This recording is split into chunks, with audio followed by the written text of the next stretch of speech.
Kevin 11 की पूरी कहानी। केविन 11 एक ऑस्मोसियन था जो कोई भी चीज़ को एब्जॉर्ब कर सकता था। जब वो बेन से मिला तो केविन ने बेन की मदद की, जिसके बाद बेन ने भी केविन की मदद की और ऐसे ही वो पार्टनर्स बन गए। और फिर उन्होंने मिलकर एक गेम स्टोर से गेम चुराया, जिसके बाद केविन ने अपने बुरे आइडियाज़ बताना शुरू कर दिया। केविन ने ओमनिट्रिक्स का पावर हासिल करने की कोशिश की, लेकिन बेन को जैसे ही इन बातों के बारे में पता चला तो बेन ने केविन के साथ फ्रेंडशिप तोड़ दी। जिसके बाद केविन ने बेन के ओमनिट्रिक्स से थोड़ा पावर एब्जॉर्ब कर लिया था। जिसके बाद जब केविन हार चुका था, फिर भी उसके पास थोड़ा पावर बचा था, जिससे उसने बुरे काम करने शुरू कर दिए थे। और जब वो बुरे काम करके बेन से फिर से मिला तो बेन को उसने चैलेंज किया, जिसके फाइट के दौरान ही केविन फिर से एक मॉन्स्टर बन गया था और बेन ने केविन को नल वॉइड भेज दिया, जहाँ पर उसके एक दोस्त ने मदद की और वो फिर से अपने नॉर्मल फॉर्म में आ सका।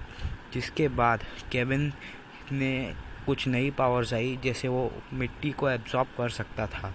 जिसके बाद केविन जेल तोड़कर भाग गया और जब वो जेल तोड़कर भाग गया तो उसे वहाँ पर रूटर्स ने ढूंढा। रूटर्स उसे अपने साथ ले गए। रूटर्स ने देखा कि केविन की पावर बहुत ही अनोखी है, तो उन्होंने केविन को बाकी एलियंस के साथ एक्सपेरिमेंट करने के लिए रख दिया, जहाँ पर रूटर्स केविन की पावर का इस्तेमाल करके दूसरे इंसानों में पावर्स एब्जॉर्ब करते थे। फिर केविन को भेजा गया अर्थ पे बेन से लड़ने के लिए, लेकिन जब उनकी लड़ाई के दौरान ही केविन हार गया, जिसकी वजह से सर्वेंटिस बहुत ही गुस्सा हो गया। इसलिए सर्वेंटिस ने सबकी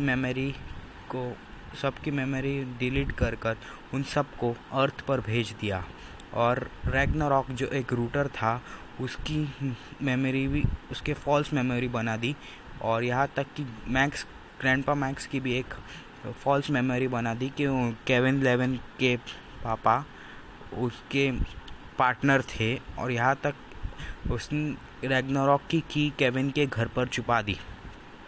जिसके बाद रैग्नारॉक को वो की फिर से मिल गई थी और फिर कुछ सालों बाद केविन 11 वापस आया और बेन 10 के साथ ज्वाइन हो गया। और ज्वाइन होने के बाद केविन ने काफ़ी बार यूनिवर्स को बचाया, पर सर्वेंटिस को जैसे ही पता चला बेन 10 वापस आ चुका है तो सर्वेंटिस ने सब को फिर से कलेक्ट करना शुरू कर दिया।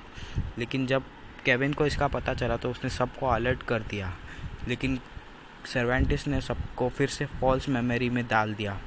जिसके बाद सर्वेंटिस ने केविन के भी माइंड के साथ छेड़छाड़ की, जिसके बाद केविन भी रूटर बन गया और बेन पर अटैक करने लगा।